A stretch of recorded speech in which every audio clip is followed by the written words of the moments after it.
샬롬, 좋은 아침입니다. 오늘 월요일이라 좀 힘들 텐데요. 기도하시면서 또 이 아침 하나님의 말씀을 들으시면서 새 힘으로 하루를 멋지게 살았으면 좋겠습니다. 사람이라는 존재는 아마도 경험의 존재인 것 같아요. 세상에 태어나서 내가 직접 본 것, 내가 직접 들은 것, 내가 직접 배운 것이 축적되어서 한 사람의 가치관이 형성되는 것 같습니다. 또한 내가 누구를 만나 왔는가도 내 존재가 만들어지는데 굉장히 중요한 요소가 되는 것 같습니다. 사람은 내가 좋아하는 사람을 따라가기 마련이죠. 내가 존경하는 삶을 닮아가면서 성장합니다. 그래서 만남이 중요합니다. 저도 어릴 때는 부모님을 보고 따라 살았습니다. 그리고 학생이 되면서부터는 제가 좋아하는 선생님을 따라 살았습니다. 정말 제가 좋아하는 선생님의 경우는 이게 판서할 때 그 필체도 따라갔던 적이 있습니다. 심지어 중학교 때는 제가 여자 선생님 한 분을 좋아했던 것 같아요. 어느 날 보니까 제 필체가 굉장히 여성스러워진 적도 있었습니다. 그리고 커가면서 대학생이 된 이후로부터는 제가 존경하는 분을 따라가고 또 닮아가면서 살아왔던 것 같습니다. 최근에는 대표 목사님을 보면서 많이 따라했고 또 많이 닮으면서 이렇게 성장했던 것 같아요. 우리가 성장하는 데 있어서 본받을 만한 삶을 사신 분을 만났다는 것은 굉장한 축복입니다. 바라기에는 여러분도 만남의 축복이 있는 삶이 되었으면 너무너무 좋겠습니다. 오늘 본문을 기록하고 있는 베드로도요, 인생 최고의 만남이 있었습니다. 바로 예수 그리스도와의 만남이었습니다. 만약 그가 예수님을 만나지 않았다고 한다면 아마 전혀 다른 인생을 살았을 것입니다. 그저 평범한 동네의 어부로 살다가 죽을 수도 있었겠죠. 근데 베드로는 예수님의 부르심을 듣고 따르죠. 3년 동안 함께 하면서 예수님을 참 많이 봤습니다. 가르침도 듣고 예수님께서 일으키시는 기적도 봤습니다. 그러면서 예수님을 알아가기 시작했고 예수님을 존경하게 되었고 예수님을 닮아가게 되었습니다. 한때 위기도 있었습니다. 예수님을 배반하는 위기도 있었지만 결국에는 초대교회의 사도가 되었고 지금도 많은 성도들에게 영향력을 끼치는 영적 지도자가 되어 있습니다. 베드로가 예수님을 따르면서 가장 큰 감동이 무엇일까 한번 생각해 보게 되었습니다.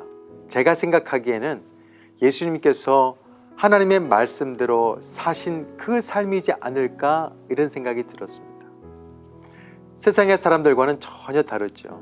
당시에 있었던 종교 지도자들과도 전혀 다른 삶이었습니다. 구별되어진 아주 거룩한 삶이었습니다. 예수님은 하나님께서 말씀하신 대로 사셨고 또 자신이 사람들에게 말씀하신 대로 사셨어요. 예수님께서는 사랑하라 라고 하시고 사랑하셨고 섬기라고 하시고 섬기셨습니다.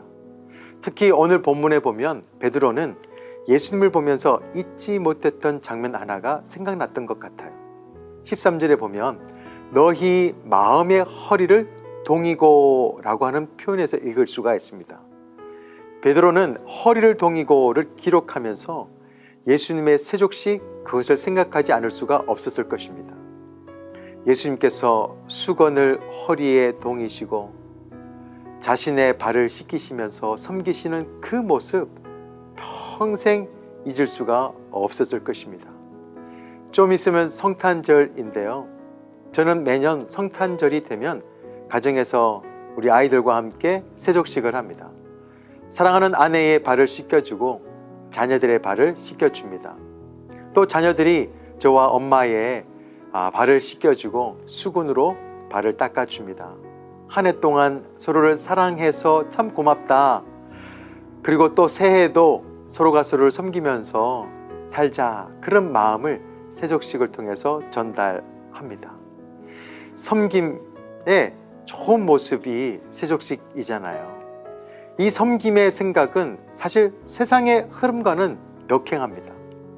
나를 낮춰야 되기 때문에 힘들어요. 누군가를 섬겨야 되기 때문에 버겁습니다. 세상과는 달라요. 그렇지만 섬기는 삶이 바로 거룩한 삶입니다.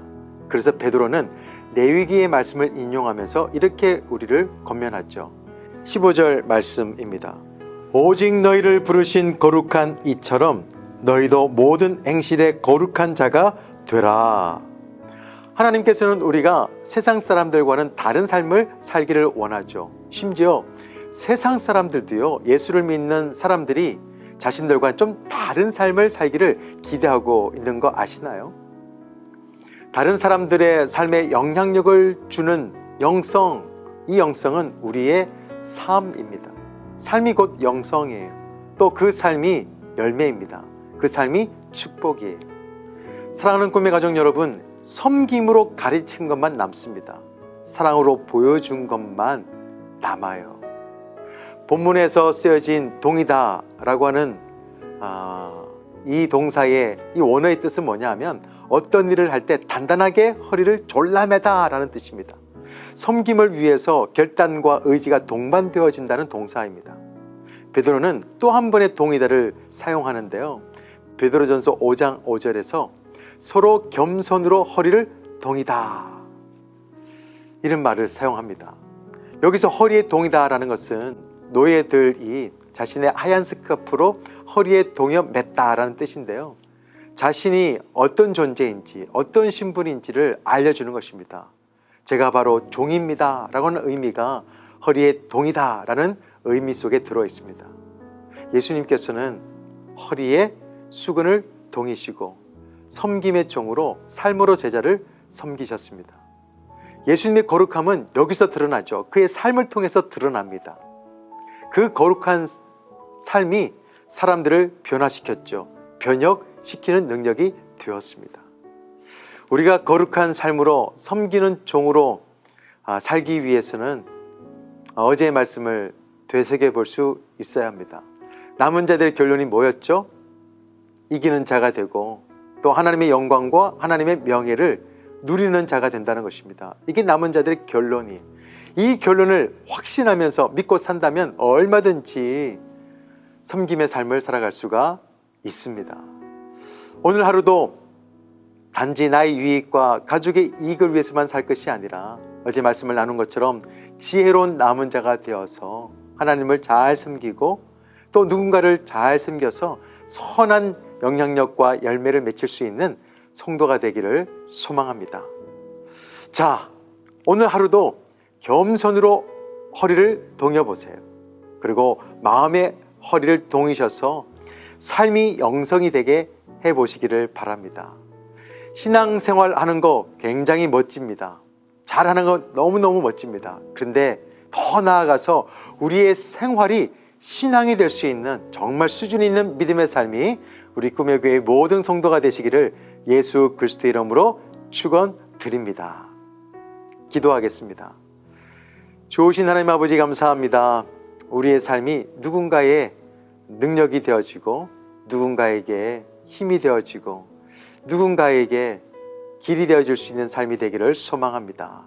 섬김의 삶으로 구별된 삶으로 오늘 하루도 남은 자의 영성을 가지고 또 다른 사람에게 삶의 영향력을 끼칠 수 있는 하나님의 사람들이 다 될 수 있도록 인도하여 주옵소서.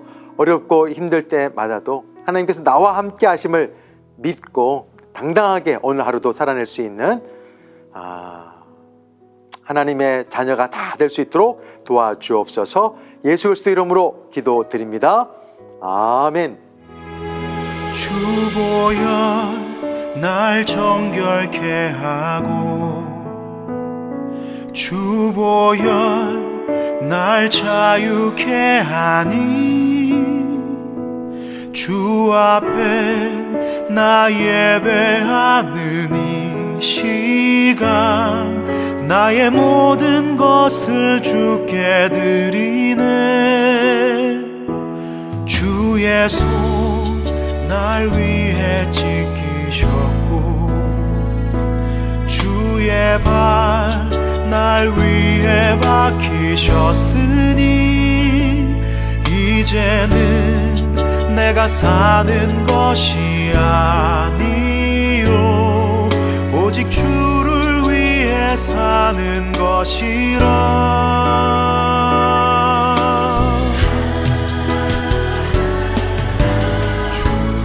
소